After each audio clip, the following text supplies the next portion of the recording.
Hello, everybody. My name is Cameron Conover with Conover Motorsports, and I want to talk to you today about the Autosport Labs Analog X.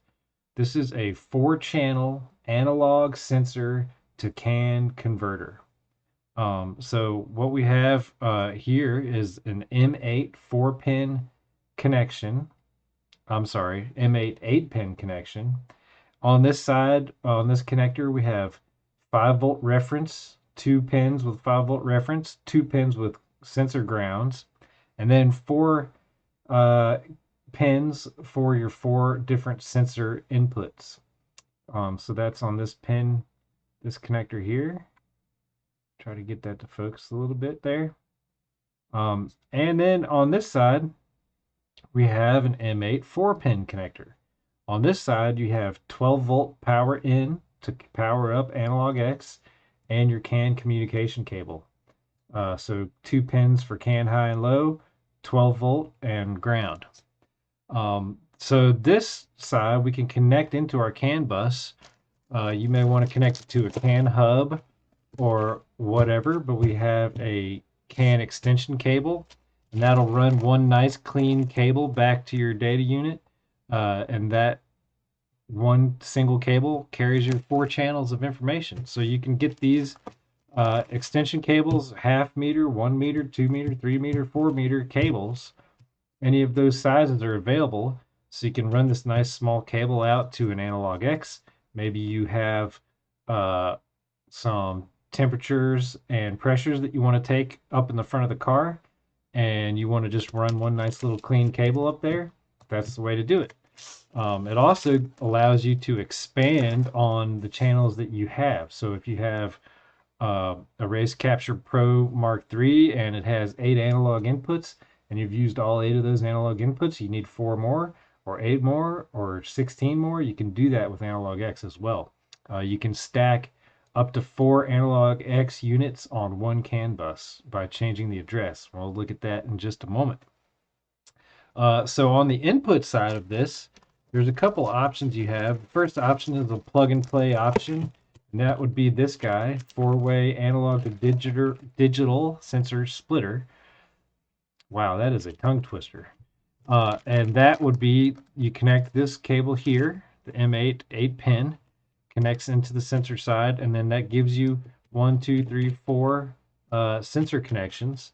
And onto those connections, you can plug in plug and play sensors. We have here plug and play fluid temperature sensor. There are sensor extension cables, so you can make another 1, 2, 3 meter sensor extension to go out from this connection here to the sensor, and you can get various lengths of those to make a nice, easy plug and play connection. And we have plug and play sensors right now for temperature, like this one, 10 bar and 150 bar pressures. Um, the other option that you have for connecting sensors on the sensor input side would be something like this. And this is a quad sensor pigtail. And that is just what it says. So you have your M8 8-pin connector that connects into Analog X. Then on the other end, you have flying leads. And these flying leads would represent the 8 pins.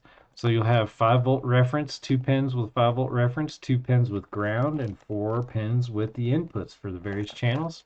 Wiring diagrams for all of these things are on the website under the product at raceconover.com, or you can look in Autosport Labs Wiki, which we'll do right now.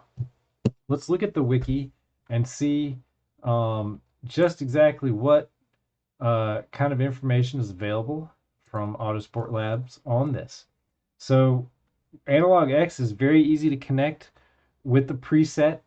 We go in, you want to set Analog X on, usually you're going to put that on CAN bus 2. And you can go up to 1 megabit per second sample rate. CAN bus 2, you go in, you load the preset, select that preset. If you don't see the Analog X preset, do an update here, the cloud update. That'll bring in all the new presets that you might want to see, and then you can do select that preset. Now, once we get the preset, you're going to have four channels showing up, four AnalogX channels showing up in your CAN mapping page.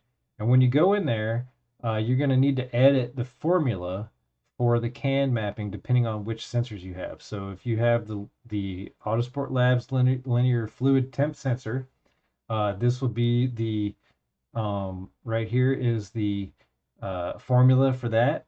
Then we have the formula for the 10 bar pressure sensor and a formula for the 150 bar pressure sensor. Shows right there. So uh, that's very easy. It's all laid out right here for the wiki.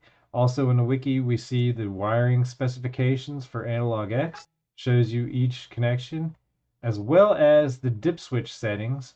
And these dip switches are what allows us to put different CAN addresses on AnalogX so that we can put four AnalogXs on one CAN bus. So if we want to add another AnalogX, we need to change the um, address just like this. So ADR2 switch, ADR1 switch, your default address is off, and that would be the address, and then you can switch them around to add on um, up to four analog X's, which will give you 16 channels available on.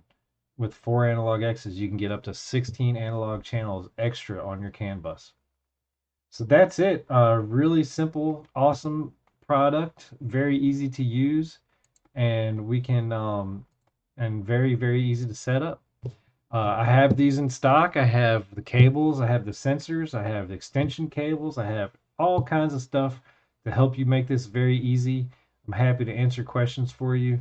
Um, Feel free to make a comment on this video or get in touch with me at raceconover.com. You can email me at cameron@raceconover.com, or you can just go to the website, fill out a contact form, and get in touch, and I can answer any questions that you might have about Analog X. Um, there you go. And you can order these straight from the website.